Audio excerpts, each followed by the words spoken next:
The only thing that Calgary Flames fans really care about right now is the upcoming NHL Entry Draft. Now, the scouts and some of the management of the Calgary Flames have been undergoing some meetings to discuss the upcoming draft this week. And we have finally had a chance to hear what they have to say about the upcoming draft. And it's safe to say that the vibes are really, really good. And this is perfect for the Calgary Flames and Flames fans to hear. We'll get into all of that and more in this video, but first, I want to welcome you to Flames Digest. I'm Mark Griffith. If you're new around here and you love the Flames, make sure you subscribe, because only right around 20% of the people watching are subscribed. So if you want to stay up to date on all the latest news, updates, reports, and rumors revolving around the Calgary Flames, then make sure you join the fastest growing community of Flames fans on the internet. We would love to welcome you to the Flames Digest family. But without further ado, let's get into the scouts ready for a really good draft. And no, I don't just mean this in a way of, well, of course, they're going to say that they're going to have a really good draft and they've done their jobs really well. I mean, of course, there's job security involved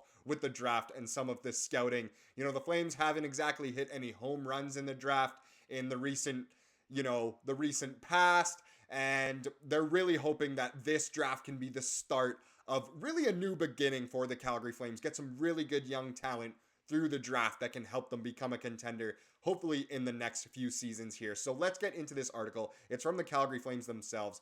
The title is simply, "It's a really good draft. Flames optimistic following 3 days of scouting meetings at the Scotiabank Saddledome." Yes, really, really good to see that they have been talking and that they're taking this draft super, super seriously. But it's great to know that, they think that this draft is a really good draft in the terms of the players. The player pool to pick from, the prospects themselves are really, really good. That was such an alliteration there, almost a tongue twister. That was unintentional. But either way, it's so good that this is a deep draft. You compare it to, for anyone who follows the NBA right now, they also just had their draft lottery, and the team that finished last ended up getting the 5th overall pick for the second straight year, the Detroit Pistons. This year, they're not even all that salty about it because they're saying it's not that deep of a draft. So for all the people who are saying, well, of course the scouts are going to say there's good players in this draft, I don't know. Sometimes it doesn't translate between sports. Clearly in basketball, they're saying, whatever, draft isn't that good anyway, we don't care.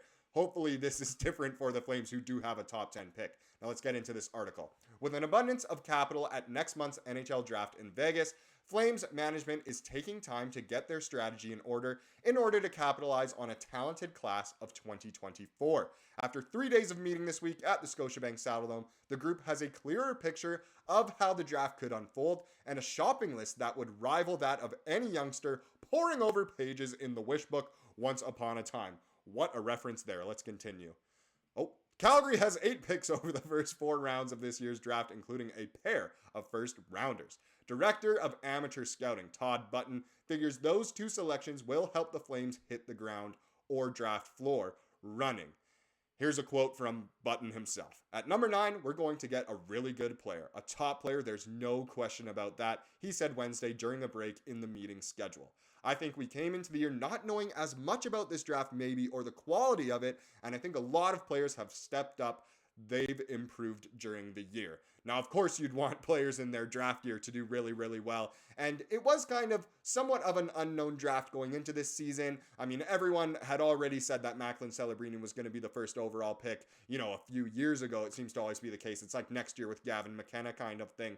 But a lot of players have emerged, just like TJ Gimla that we've seen, that should be on a lot of teams' radars, especially in the top 10. A lot of players have played their way up and played really well. And it's great to hear from the scouting that they think that this is a really good draft. Let's continue. At the start, I might have told you maybe it's just an average draft. I think it's a really good draft. That's why I think our group is really excited about not just the 9th overall pick, but all the other picks we're going to get in the 2 days we're there. Now, that's obviously from Button again as well, the head of scouting, or the director of amateur scouting, I guess is the official title. But it's interesting that he keeps saying, with the 9th pick. You look at yesterday's video on the channel, we talked about, hey, maybe the Flames will trade up. And there's certain people who think the Flames might trade down. But here, it sounds like the Flames are happy with the 9th pick, and they'll be happy to take whoever falls to them. Now, let's get a general idea. Obviously, the Flames aren't going to, and the scouting and the management aren't going to outright say who they want to take, because that would just give incentive to the teams above them to take those players. But let's just get a slight idea, maybe a little bit of insight into what their thinking is here. So we can't do it any other way except to rank them like you've got to have an order, one guy ahead of the other button said. There's a little bit of battling going on in there, but it's productive. It's really important that we get the list right so that we get to the table, and GM Craig Conroy has a really good idea of what we're going to do. So it's funny. It's almost like doing, your fantasy draft, whether it's for hockey or football or whichever sport you do. You get a list of guys. One is better than the other.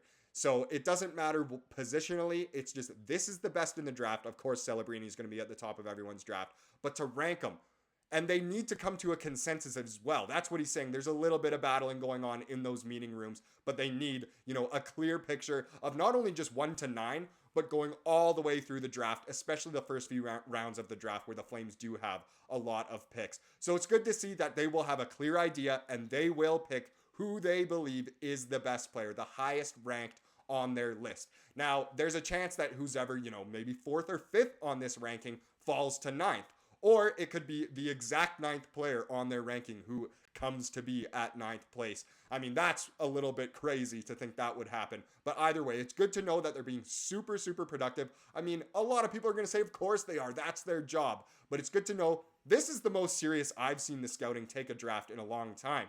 Of course, with how high the pick is. And it's great to see that we're starting to hear a little bit of insight into what the Flames might do, because that's what all of us want to know. That's all we care about as Flames fans right now is the NHL draft, which is super, super good. There's just one more quote from this article I wanted to share.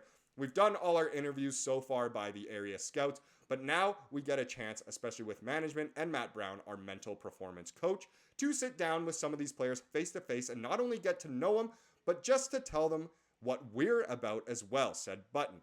It's to let them know what the Flames are about, and if we draft them, what they're going to get. So getting the players, familiar with the Flames organization. I mean, there's maybe 1 or 2 in this draft that should hopefully already know quite a bit about the Flames organization in Iginla and Yakemchuk.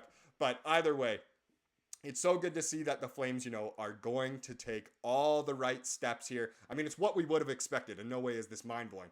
But it is kind of perfect to hear that this is, quite a deep draft and the scouts are really, really excited about it. You don't always hear the scouts talking out or speaking out about the draft as much. You usually just hear, mostly from the management, especially the GM, sometimes the coaches, sometimes the players. But it's great to actually hear the scouts, kind of getting their word out there and letting us as Flames fans know that they're excited about the draft, as we should be as well.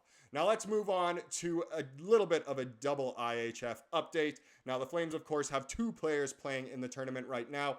One is Martin Pospisil on Team Slovakia. He started off on a heater in this tournament. He's still good. He's still at just those 6 points. Slovakia is still doing well. He did not get any points in the last game, which is unfortunate, so nothing to report on there. But Slovakia, they're becoming a bit of a wagon.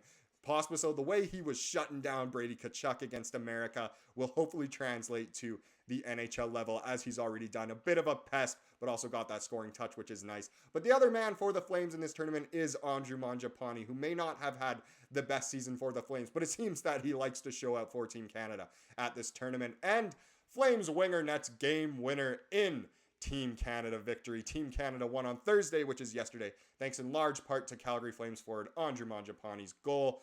Yes, it was great for him to get his first goal of this tournament. It was a 4-1 win against Norway. He got the second goal pretty much at the beginning of the second period. That headline kind of makes it seem like, oh, he scored, a game winner in the dying seconds or in overtime or something. I mean, he did get a goal. It was honestly a pretty boring game, just a 4-1 against Norway.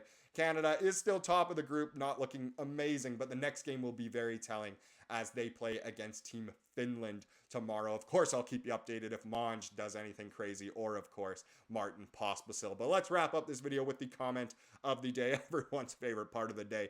And this one is a bit of a longer comment, but I liked the thinking here, the thought process into some of these options the Flames have heading into the draft, whether it's who they actually take, if they make any trades kind of thing. And this was a good comment here from Toddlerd 1214. Okay, here's what I would try to do. Trade to New Jersey. Markstrom plus a defenseman, probably Hanley, and the 29th pick. Well, we're just assuming that's what Vancouver will get. It's somewhere in there. In exchange for Jake Allen, Dawson Mercer, and the 10th overall pick. A pretty good trade here for the Flames. That's a really good one. Mercer has shown promise. The 10th overall pick would, of course, be great. And you have to grab Allen in order to make the money work with no salary retention here for Markstrom kind of thing. Because Allen's also on a pretty good contract here. And Allen, honestly, is a better goalie than Dan Vladar. So it would kind of make sense in the direction the Flames are going right now. Now, trade our number 9 and a player or pick like Mangiapane if need be to jump up to get Iginla. Then, draft a good defenseman like Carter Yekemchuk at number 10. So in this scenario, you would lose Markstrom, Hanley, Monge, the number 9 pick, and the number 29 pick if you were to trade up to get Iginla. And you'd gain Allen, Mercer, Iginla, and Yekemchuk. Even better if we didn't have to trade up and we still get Iginla with that number 9 pick. That is quite the scenario. In no way is it outlandish. It could be quite realistic. And I really like that one. I love seeing all of, the proposals, the ideas, the mock scenarios that you guys come up with. In no way are any of them, completely out of there. I mean, in no way are we trading, Mangiapane for the first overall pick or anything like that. But I really like to see what you guys put down in the comments. Make sure you do comment any of your scenarios or anything else down below if you want to be featured as the comment of the day in a future video. Thank you so much for watching this video. Please subscribe if you like what you saw here today, and have a wonderful rest of your day.